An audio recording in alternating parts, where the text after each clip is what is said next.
elle se glissait sans merci et sans heurts vers la mer, vers Tallins. « J'attends, dit-il. Quoi donc? Ma part de compliment, bien sûr. Si ta tête enfle ne serait-ce qu'un peu plus, elle va finir par exploser, dit-elle en rajustant ses manches en soie. Et je ne veux pas que ta cervelle vienne tacher ma nouvelle chemise. Touché, s'exclama Bénat, portant une main à sa poitrine. Juste ici. Est-ce ainsi que tu récompenses mes années de dévotion, espèce de garce sans cœur? Comment oses-tu supposer m'être dévoué, toi, un paysan? Et tu m'es aussi dévoué qu'un tigre peut l'être à un tigre. Un tigre? Ah! Quand il te compare à un animal, il parle plutôt d'un serpent. Mieux vaut ça qu'un ver. Salope, trouillard, meurtrière. Cela, elle pouvait difficilement le nier. Le silence s'installa de nouveau entre eux. Dans un arbre assoiffé au bord de la route, un oiseau siffla. Bénat amena son cheval à côté de celui de Monza et tout doucement murmura. « Tu es particulièrement belle ce matin, Monza. » Un sourire se dessina au coin de sa bouche, le coin qu'il ne voyait pas. Comme je disais, les faits sont les faits. Elle éperonna son cheval qui prit un autre tournant serré et le mur d'enceinte de la citadelle se dressa devant eux.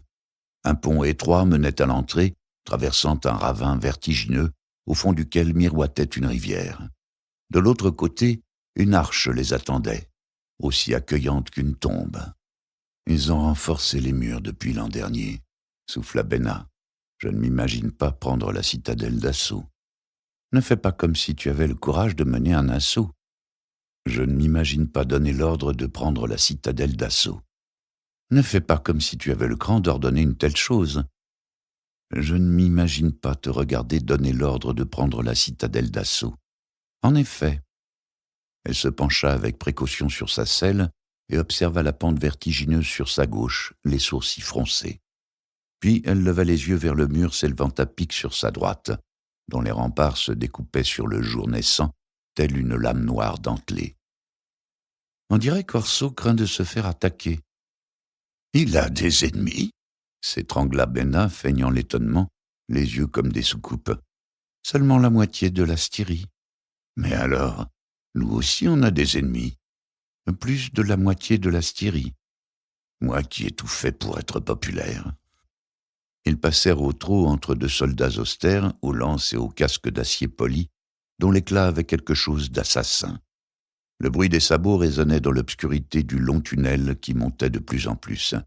« Ça y est, tu as le regard. » « Quel regard ?»« On a fini de rigoler pour aujourd'hui. » « Ah !» Elle sentit, impression familière, son visage se fermer et ses sourcils se froncer. « Tu peux te permettre de sourire, toi. Tu es le gentil. » Au-delà des portes, le monde était tout à fait différent, étincelant de vert après la montagne grise, l'air chargé de lavande. Un monde de pelouses bien entretenues, de haies taillées aux formes fantastiques, de fontaines crachant une eau scintillante. De sinistres gardes, la croix noire de Tallins cousue sur leur surcot blanc, plombait l'ambiance à chaque porte. Monza. Oui? Faisons de cette saison notre dernière campagne, suggéra-t-il pour l'amadouer. Notre dernier été dans la poussière. Trouvons-nous une occupation plus agréable? Maintenant, tant qu'on est encore jeune. Et les 1000 épées, qui sont plutôt 10 000 maintenant, et qui attendent nos ordres. Qu'ils aillent voir ailleurs. Ils nous ont rejoints car ils voulaient piller, et nous avons bien pillé. Leur loyauté se limite à leur propre profit.